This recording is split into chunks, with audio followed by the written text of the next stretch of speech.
Very good evening, welcome to 585. ఏపీలో రేపు జరగాల్సిన గ్రూప్ 2 మెయిన్స్ ఎగ్జామ్ వాయిదా పడింది. మరి సడన్ గా నిర్ణయం వెనుక కారణాలేంటి? ఆ డీటెయిల్స్ చూద్దాం ఇవాల్టి 585 లో టాప్ న్యూస్ గా.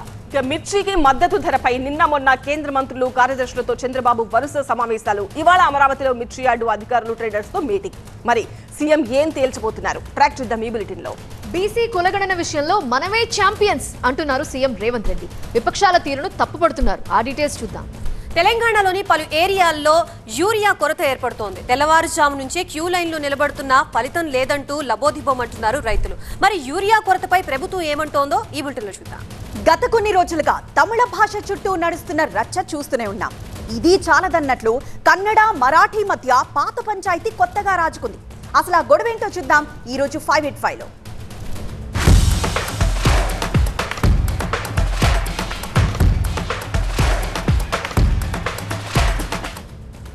ఏపీలో గ్రూప్ 2 మెయిన్స్ అభ్యర్థులకి బిగ్ అలర్ట్. రేపు జరగాల్సిన పరీక్షను వాయిదా వేస్తూ కీలక నిర్ణయం తీసుకుంది ఏపీ ప్రభుత్వం. ఇందుకీ వాయిదాకి గల కారణాలేంటి?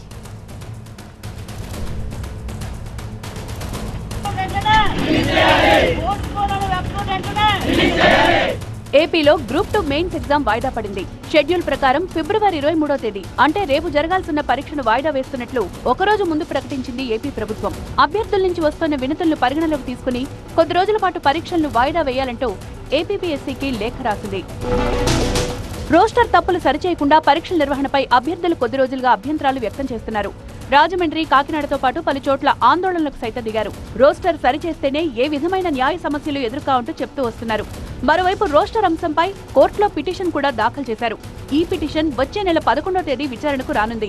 ఇదిలా ఉంటే రాష్ట్ర ప్రభుత్వం తరపున అఫిడవిట్ వేసేందుకు ఇంకా సమయం కావాల్సింది. ఈ నేపథ్యంలో అభ్యర్థుల విన్నపాన్ని పరిగణలోకి తీసుకుని గ్రూప్ 2 మెయిన్స్ పరీక్షను కొద్ది రోజులు వాయిదా వేయడం మంచిదని ఏపీ ప్రభుత్వం భావించింది. పరీక్షను వాయిదా వేయాలంటూ ఏపీపీఎస్సీ సెక్రటరీకి లేఖ రాసింది. మరోవైపు పరీక్షా కేంద్రాల్లో ఏర్పాట్లన్నీ దాదాపుగా పూర్తయ్యాయంటున్నారు అధికారులు. ప్రభుత్వం తీసుకున్న సడన్ నిర్ణయం కాస్త షాక్ గురి చేసిందంటున్నారు. మరోవైపు అభ్యర్థులు మాత్రం ఫుల్ హ్యాపీగా ఉన్నారు. ప్రభుత్వం తీసుకున్న నిర్ణయాన్ని ప్రతి ఒక్కరూ స్వాగతిస్తున్నారంటూ హర్షం వ్యక్తం చేశారు. మా ప్రతినిధి శివకుమార్ లైవ్ లో జాయిన్ అవుతున్నారు మరింత సమాచారంతో. శివకుమార్, ఈ రోస్టర్ విధానంలో తప్పులున్నాయి, ఇది సరిచేసిన తర్వాత ఎగ్జామ్ పెట్టాలని ఎప్పటి నుంచో అభ్యర్థులు కోరుతున్నప్పటికీ ఇలా చివరి నిమిషంలో రేపు పరీక్షనగా ఆల్రెడీ ఎగ్జామ్ హాల్స్ లో అన్ని ప్రిపరేషన్స్ అయిపోయిన తర్వాత ఇప్పుడు నిర్ణయం తీసుకోవడం ఏంటి? ఈ లాస్ట్ మినిట్ డెసిషన్ ఎందుకు చేంజ్ అయింది?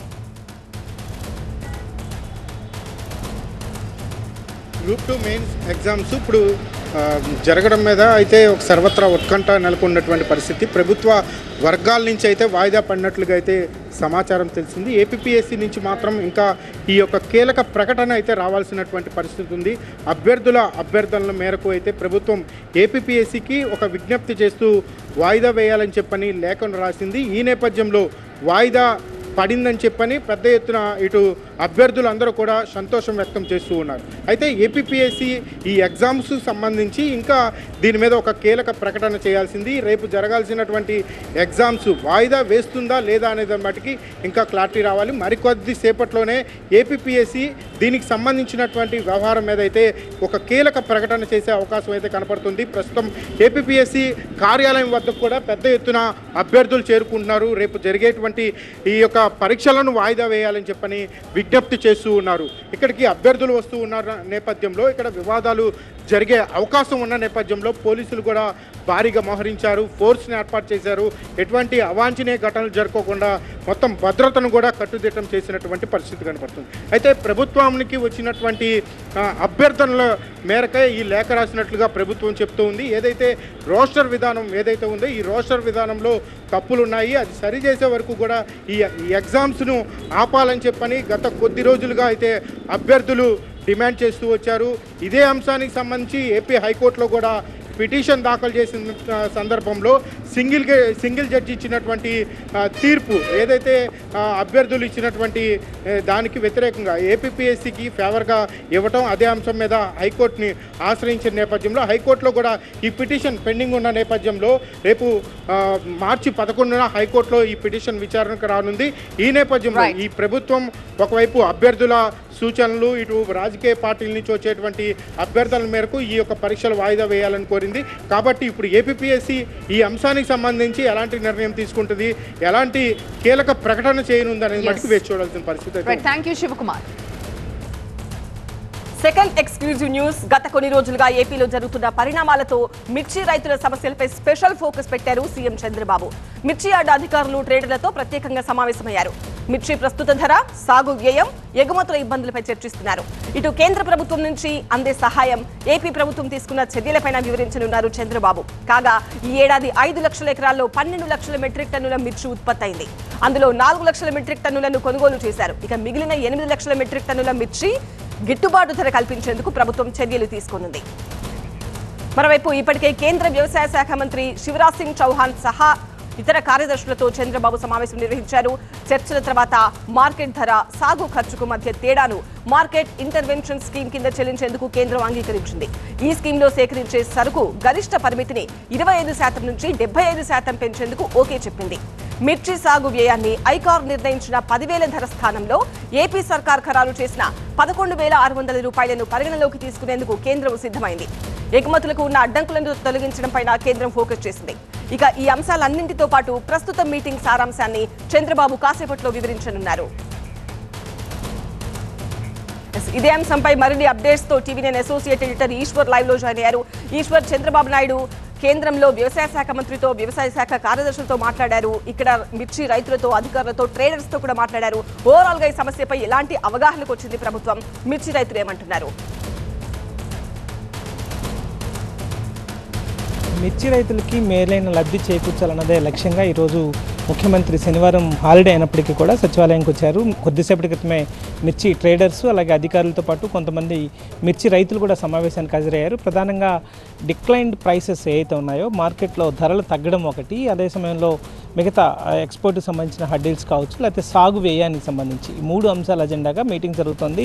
ప్రధానంగా దీని వరకు ఇప్పుడు ప్రస్తుతం మార్కెట్లో ప్రైస్ ఎందుకు తగ్గుతోంది, దాన్ని ముందుకు తీసుకెళ్లాలంటే ఎట్లాంటి ఇబ్బందికర పరిస్థితులు ఉన్నాయి. ఇప్పుడు ఇది ప్రతి సంవత్సరం జరుగుతూ వస్తుంది. ఇది ఒక ప్రభుత్వం ఒక ధరని ఫిక్స్ చేస్తే కేవలం ప్రస్తుతం ఆంధ్రప్రదేశ్ ప్రభుత్వం 11,600గా దాన్ని మార్కెట్ ధరగా ఫిక్స్ చేస్తుంది. కానీ అంతకు మించి హైక్ చేసే అవకాశం ఉంది, అంతకు మించి ధరలు పెరిగే అవకాశం ఉంది. వాస్తవానికి గత సంవత్సరం అయితే 20,000 రూపాయల క్వింటాల్ టన్ను ధర పడిగింది. ఈసారి టన్ను ధర కేవలం 11,600 నుంచి 13,600 వరకు మాత్రమే ఉంది. దాన్ని పెంచడానికి ఎందుకు పెరగట్లేదన్న దాని మీద అనేక కారణాలు ఉన్నాయి.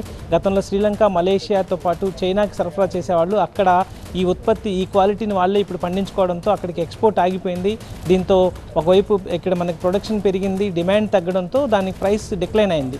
సో అట్లా కాకుండా ఉండాలంటే ఇంకేదైనా ఎక్స్పోర్ట్కి సంబంధించి కొన్ని ఆంక్షలు ఉన్నాయి, వాటిని తొలగించాల్సిన నేపథ్యం ఉంది. వాటికి సంబంధించి ట్రేడర్స్తో ఈరోజు కీలకంగా చర్చించబోతున్నారు. ఇక ఈసారికి ఇప్పుడు ప్రస్తుతం 13,600 ఉంది కాబట్టి ఇప్పుడు ధరని కేవలం Indian council for agriculture research ప్రకారం 10,000 మాత్రమే క్వింటా ధర ఉంది. కానీ ఆంధ్రప్రదేశ్ ప్రభుత్వం దాన్ని పెంచి రైతులకు మేలు చేయాలనే ఉద్దేశంతో 11,600 చేసింది. అయినప్పటికీ కూడా 11,600 కంటే మార్కెట్ ధర ఎక్కువ ఉంది. వాస్తవానికి మార్కెట్ ధర కంటే సాగు వ్యయం ఎక్కువ ఉంటే అప్పుడే మార్కెట్ ఇంటర్వెన్షన్ అవసరం అవుతుంది. దానికి సంబంధించి ఆ కాంపన్సేషన్ కేంద్రం ఇస్తుంది. కానీ మార్కెట్ ధర కంటే కూడా ఇప్పుడు సాగు వ్యయం కంటే కూడా మార్కెట్ ధర ఎక్కువ ఉంది కాబట్టి దానికి సంబంధించి ఎట్లాంటి చర్యలు తీసుకోవాలన్నది ముఖ్యమంత్రి ప్రస్తుతం డిస్కస్ చేస్తున్నారు. ఇంకా ఎంతమంది దగ్గర స్టాక్ ఉంది, డిమాండ్ ఎంత ఉంది, దానికి ఎంత ధర పలికే అవకాశం ఉంది, ఇవన్నీ కూలంకషంగా చర్చిస్తున్నారు. అయితే వాళ్ళకి సాగు వ్యయం కంటే ఏమాత్రం వాళ్ళకి పెట్టిన పంట పండించేందుకు అవసరమైన ఖర్చుకి ఎంత పెట్టారో దాన్ని మాత్రం అందించేందుకు ఎన్ని రకాల ప్రయత్నాలు చేయాలో అన్ని చేస్తున్నట్టుగా ముఖ్యమంత్రి చెప్తున్న పరిస్థితి కనిపిస్తుంది.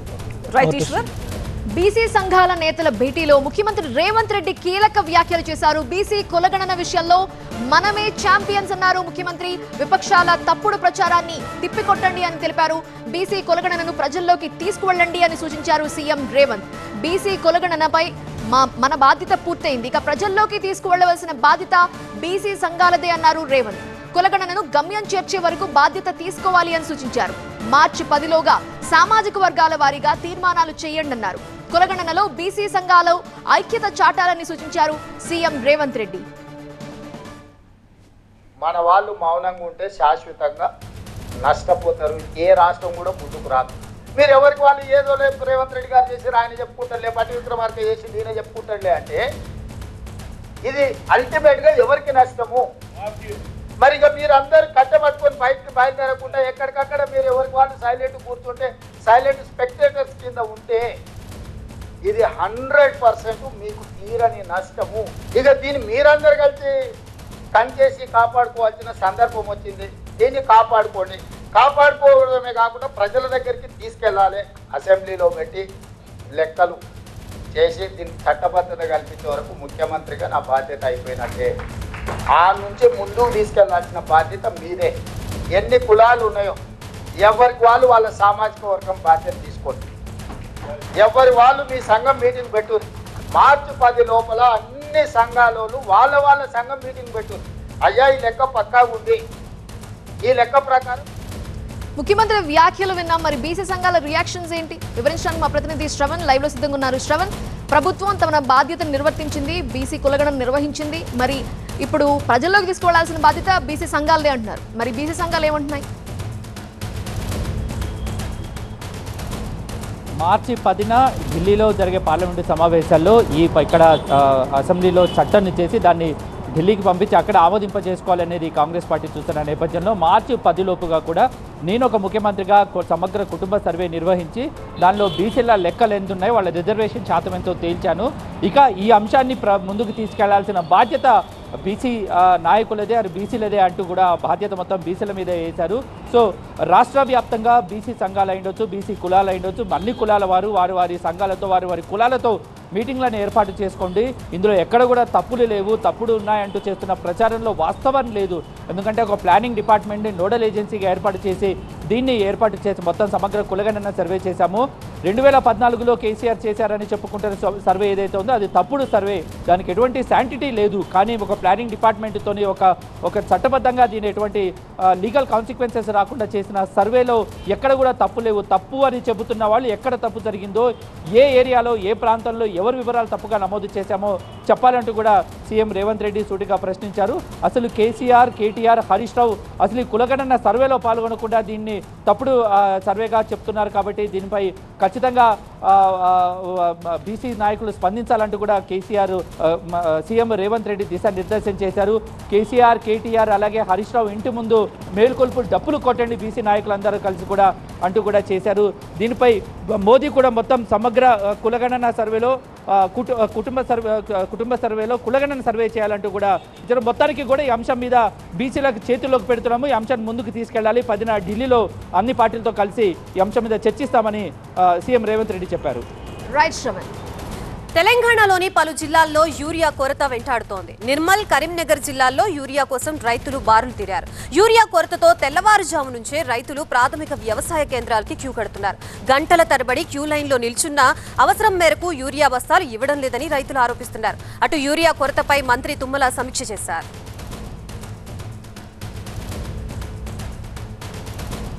యూరియా కొరత గురికి సంబంధించి మనకి పూర్తి అప్డేట్స్ ఇవ్వడానికి మా సీనియర్ కరెస్పాండెంట్ నరేష్ సిద్ధంగా ఉన్నారు. నరేష్, చెప్పండి, యూరియా కొరతకు గల కారణాలేంటి, దీనిపై ప్రభుత్వం ఏమంటోంది?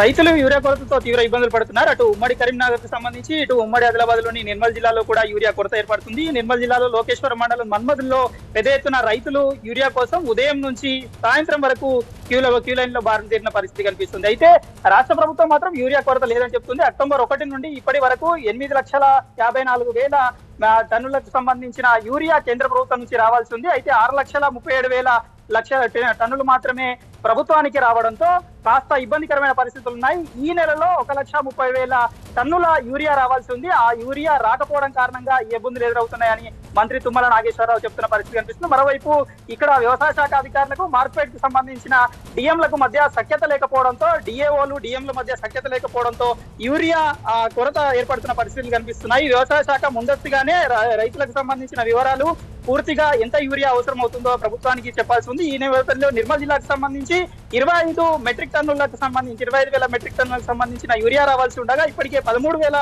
మెట్రిక్ టన్నుల యూరియా మాత్రమే రావడం కారణంగా ఈ యూరియా కొరత ఏర్పడినట్టుగా తెలుస్తుంది. అటు మానకొండూరు, హుజురాబాద్, కరీంనగర్ జిల్లాలో కూడా యూరియా కొరతను అయితే వేధిస్తుంది. రైతులు తీవ్ర ఇబ్బంది పడుతున్న పరిస్థితులు కనిపిస్తున్నాయి.